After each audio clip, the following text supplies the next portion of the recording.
Hi everyone, welcome to the Java series Learn Java in Depth. Today we are going to discuss about first steps toward Java programming. So whenever we want to write a Java program, we should first think about writing the comments. So what are comments? Comments are description about the feature of a program. This means whenever we write a program, we should describe using the comments. So why should we use this comment?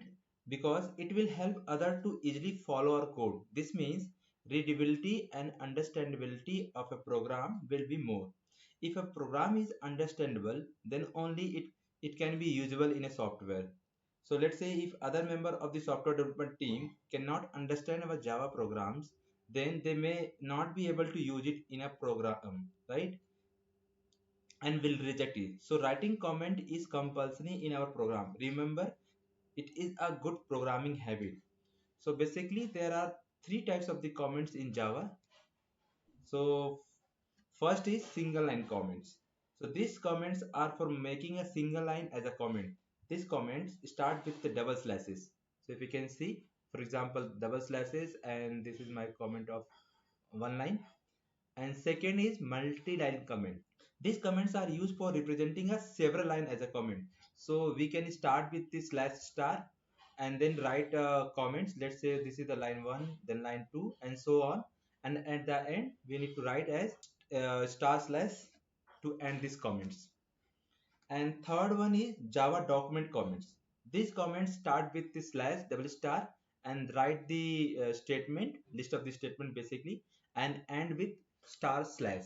So this basically used to describe the functionality of the class. For example, we want to describe about the class, then we can write this. And let's say another, we want to describe about the methods. So that time also we can write this Java documentation comments basically. So these are basic information about the comments. So this is something we are going to start first, starting a Java program. So before we start writing our first Java program, let us see how Java program look like. So if you observe these following codes, so we are starting our first Java program with the multi-line comment, right? So first one is multi-line comment and then some statement. Then again we are writing some comments and then some statement, right? So if you observe, the first one is the multi-line comment, and then second part is nothing but importing the classes. Suppose we are writing a program in C++, first line of program would be generally this has include and then some header file, right? This means a request is made to the C++ compiler to include the header file. So what is header file? A header file is a file which contains the code of function that will be needed in a program. In other words, to be able to use any function in a program, we must include the header file containing that functional code in our program, right? For example, stdio.h is the header of the file that contains function like printf, scanf, puts, gets, methods, etc. So if we want to use any of this function, we should include this header file in our C++ program, right? So what happens when we include the header file? After we include the header file, C++ or C compiler goes to the standard library. Generally, it is available in the tc/lib and searches for the header file there. Then when it finds the header file, it copies the entire file content into the programs. So wherever like has include statement is written. Thus, if we write a program of 10 lines, then after copying code from the header file, the program size may become like, let's say 510 line. From where do these additional 500 lines are coming? So they have been copied physically into our program from the header file. Thus our program size increase unnecessarily, wasting memory and processor time. So that is was the disadvantage of including the header files in C and C++. A similar but a more efficient mechanism available in case of Java is that of importing the classes. So first we should decide which classes are needed in our program generally. So programs are interested in two things. First, using the classes by creating the object in them, and then using the method like functions of the classes. So in Java, methods are available in classes or interfaces. So what is interfaces? So interfaces is nothing but is a similar to the class that contains some methods. Of course, there is a lots of difference between an interface and a class, which we will discuss later. The main point to be keep in mind at this stage is that a class or an interface contain methods. A group of classes and interfaces are contained into a package. So package is nothing but is a kind of directory that contain a group of related classes and interfaces. And Java has several packages in this its library. Basically, if you see the structure like Java library, then package. This is the statement written line by line. First we have Java library, then packages we have included, then classes and interface inside the classes, and then methods. So note, if a programmer wants to use a classes, then that class should be imported into his program. If you want to use a method, then the corresponding classes or interfaces should be imported in this program. So in our first Java program, we are using two classes, namely, right, system and string. So these two things we are using basically. So these classes belonging to the package called java.lang. So here lang represent the language. Okay, so that is the default package. So these two classes must be imported into our Java program as shown in this, right? So whenever we want to import like several classes of the same package, we need not write to several import statement as shown in here. Instead, we can write a single statement like this. So import java.lang and then star. So here star means all the classes and interfaces of that package, that is java.lang, are imported or made available in our program. So in import statement, package name that we have written acts like a reference to the JVM to search for the classes there. So JVM will not copy any code from the classes or packages. On the other hand, when a class name or a method name is used, JVM goes to the Java library, execute the code there, come back and substitute the result in that place of the program. Thus, Java program size will not be increased like how it was increased in case of the C++, right? So after importing the classes into the program, next step is to write a class. Since Java is purely an object-oriented programming language, we cannot write a Java program without having at least one class or object. So it is mandatory that every Java program should have at least one class in it. So how to write a class? We should use class keyword for this purpose and then write the class name. Something like this. So let's say class first is the class name and then some statement and then closing bracket. So class code start with basically starting curly bracket and end with the closing curly bracket. We know that class or an object contains variable and methods, nothing but the function. So we can write any number of the variable and methods inside the class. So this is our first program. So we will create only one method that is compulsory in it, that is the main method, right? So why should we write the main method? If main method is not written in a Java program, JVM will not execute it. Basically, main method is the starting point of JVM to start the execution of a program. So this is how we will write something main method, public static void main, and then string and then argument. So that is nothing but the array. So let us take a method. This method is used to do some operations, right? So here args is there is the array and it is of type string type. This means that it can store a group of string. Remember, this array can also store a group of number, but in the form of string only, right? So the value passed to the main methods are called argument. These arguments are stored into args array. So the name args array is generally used for it. So you can use any name, it's not mandatory, but since that value, whatever value we are passing in the main methods, call as an argument. So we have keep a shortcut like args. Okay, so method is and then method is executed only when it is called. But how to call a method? So methods are called using two steps in Java basically. First step is like create an instance of the class to which the method is belong. The syntax of creating like class name and then object name equal to new, then class name and closing bracket. And then method should be calling using the object name dot method name. So let's say we have created like first is the class name and obj is the object equal to new object. So how we will call as the method? Obj dot main method, because in this class we are only having, let's say, main method, right? So inside the main method, the JVM execute this statement and create the object basically. So by looking at the code, we can understand that object could be created only after calling the main method. But for calling the main method, first of all, we require an object, right? Now, how is it possible to create an object before calling the main methods? So we should call the main method without creating objects. Such methods are called static method and should be declared as static. So that is why the main method is declared as static. So static methods are the method which can be called and executed without creating the object. Since we want to call the main method without using the object, we should declare main method as a static. Then how is this main method called and executed? The answer is by using the class name dot method name. So JVM will call main method using its class name as a first dot main method at the time of running the program. So JVM is a program written by the Java software people, that is nothing but the Java development team, and main method is the written by us. Since main method should be available to the JVM, it should be declared as a public. So if you don't declare the main method as a public, then it does not make itself available to JVM and JVM cannot execute it. We will also understand this public, private, protected. These are the access specifier in the upcoming video.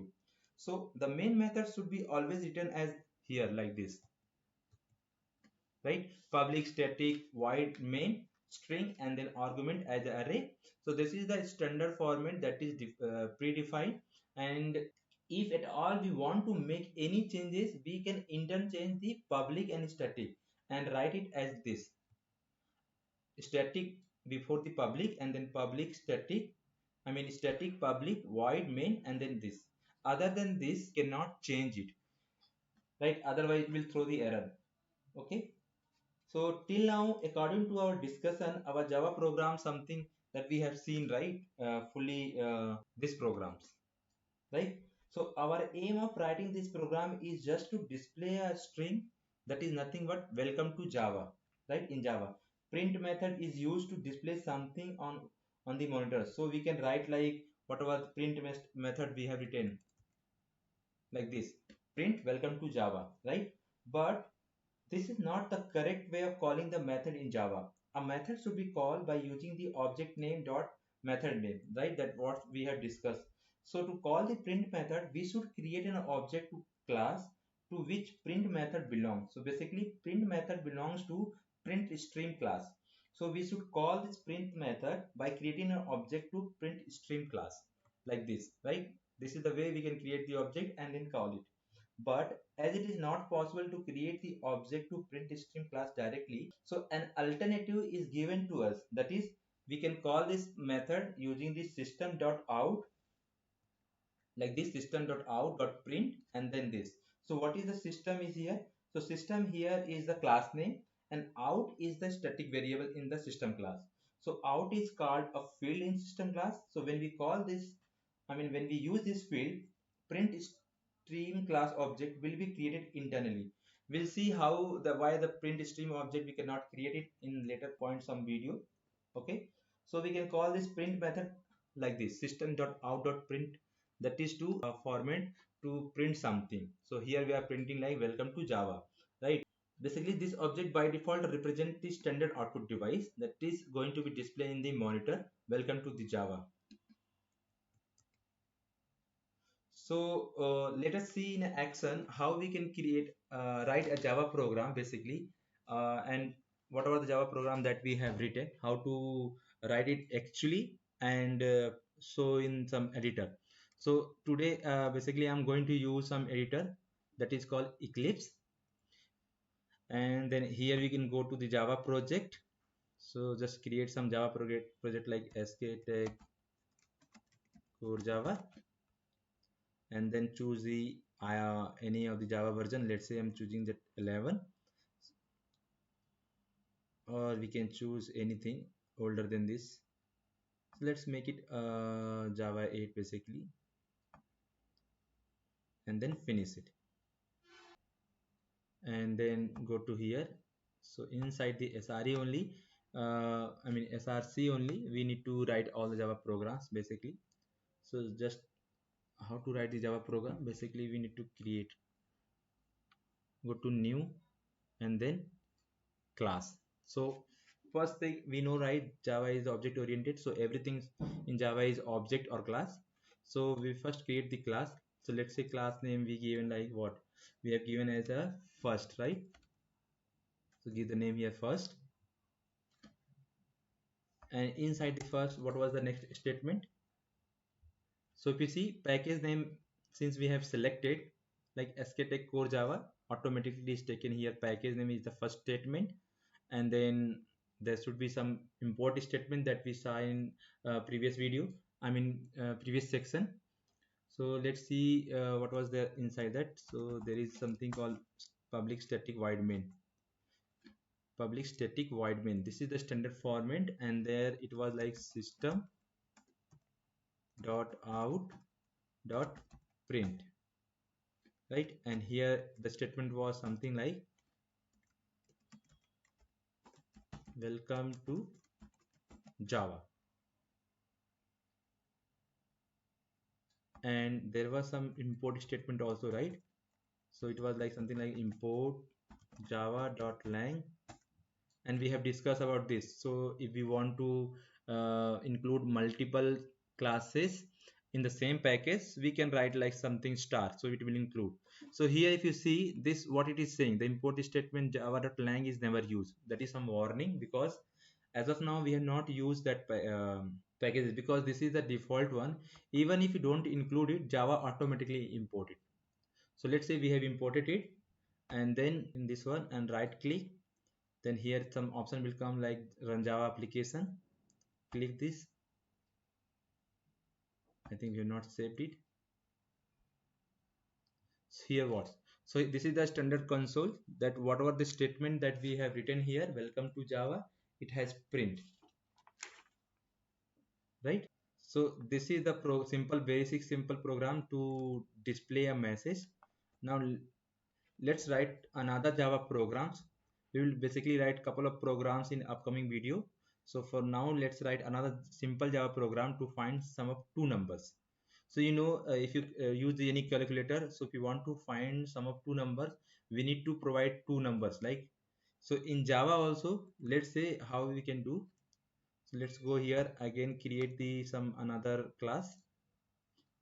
So let's say we can say class name as sum, right? Any name you can give it, but since we are going to use this class name and going to provide the functionality of addition, so we have given as sum.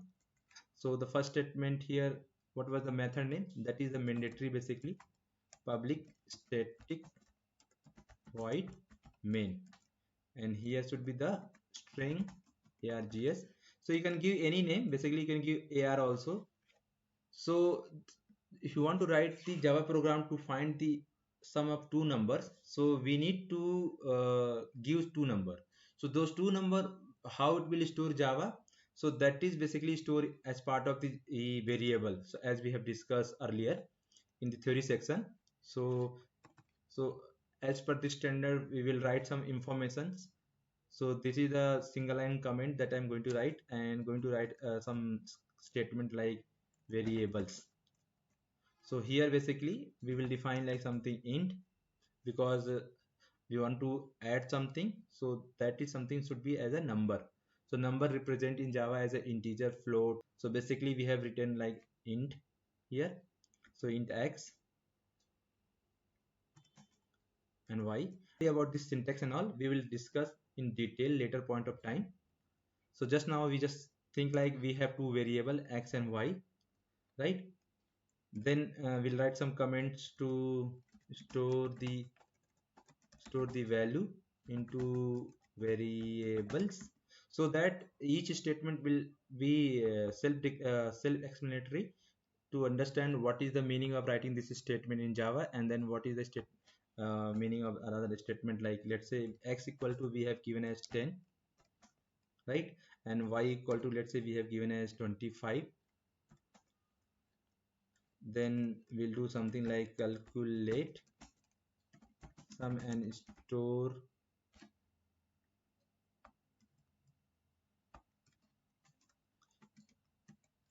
result into z. So we'll create another variable as z to store the result, and then we'll write the logic to addition. So in simple Java or simple math formula, what we will do, we'll write something like x plus y means to variable to add it, and then at last we will write like display result. So you know how to display that. So simply the same statement, system dot out dot println or print z. So that's it, the program, and then let's run this some Java here. So if you can see, we have given two value as 10 and 25, and the output is 35. So here again, if you see the output console, you got 35, right? So that is like something, if you tell to, if you give the output to someone, they will not understand what is 35. So we have used like system.out.println and then z, sorry, this will result the 35 on the monitor, but this is not the proper way to display the result to the user, because if you give to this result to user, they will see okay, this is 35, but what is 35? So that's why there is another concept called formatting to the output. That is the basically standard format that we always need to follow. So instead of writing the 35, we can display something like the result, or what you say, sum of two numbers equal to 35. So how can we do that? So instead of writing this z value here, we can write something like some statement and then value. So what will be the statement? That is nothing but sum of two numbers equal to, and then value. So if you run this program again, and if you see the output, this is like more visible to the user, like sum of two numbers equal to 35. So anyone after seeing this value, they can easily understand that okay, this is the summation of two numbers. The two number can be anything, 15 and 20, sorry, 15 and 20, like that. So this is the way, the actually proper way, right? So this is all about these two programs. So this is the end of this today video.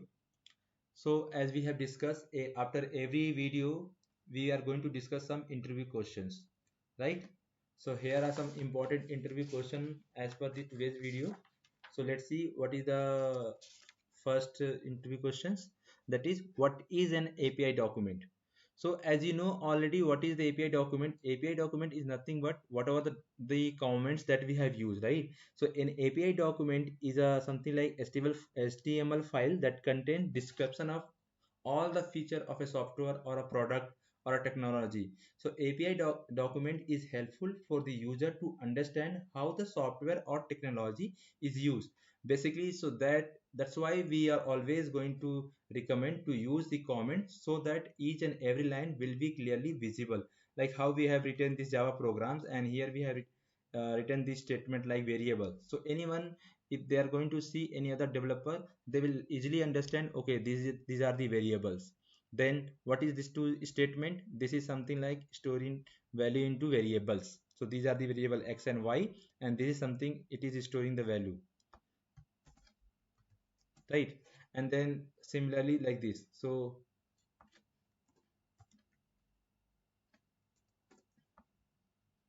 that is something saying that calculate sum and store result into z. So there would be another variable like z and some calculations.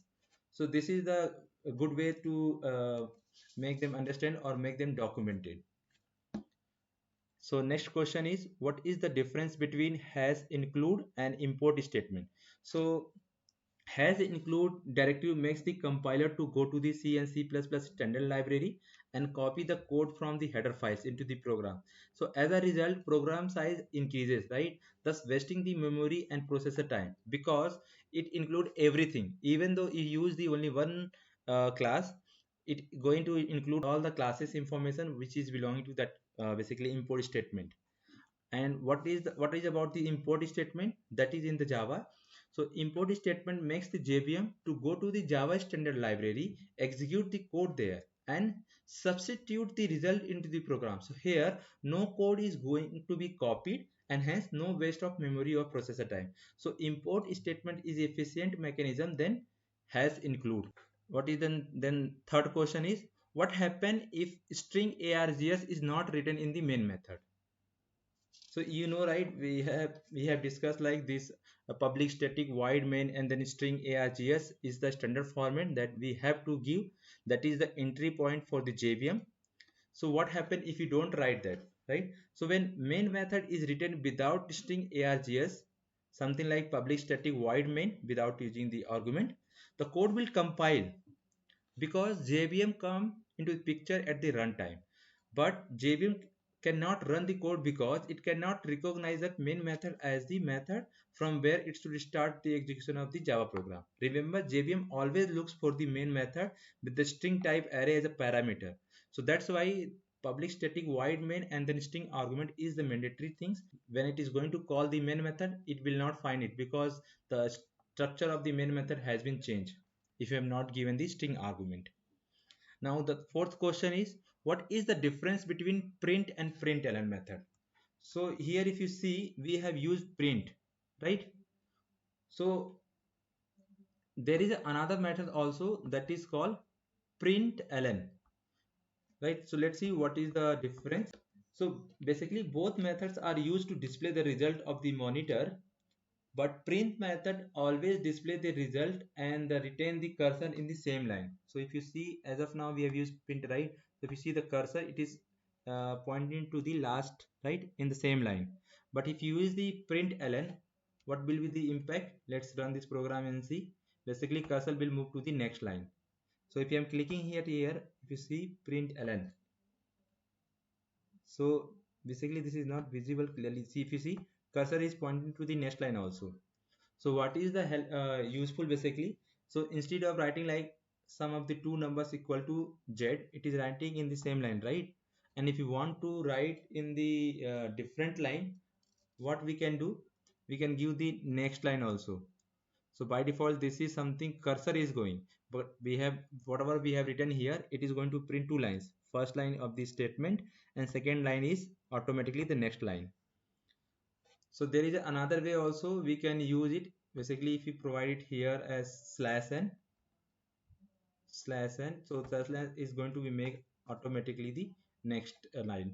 So in this statement formation, what will happen? It will print sum of the two numbers equal to, and then if we find this slash n, it will automatically make it as a new line. And then what are the variable that we are printing it here? So let's run that and see the impact. So see the output. So this is the way we can provide explicitly because we want to format the output. Yeah, this one. So slash n means next line.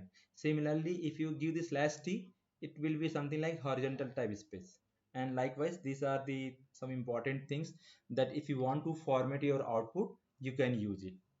So that's all for today's video. So stay tuned, we'll meet you soon. Thank you.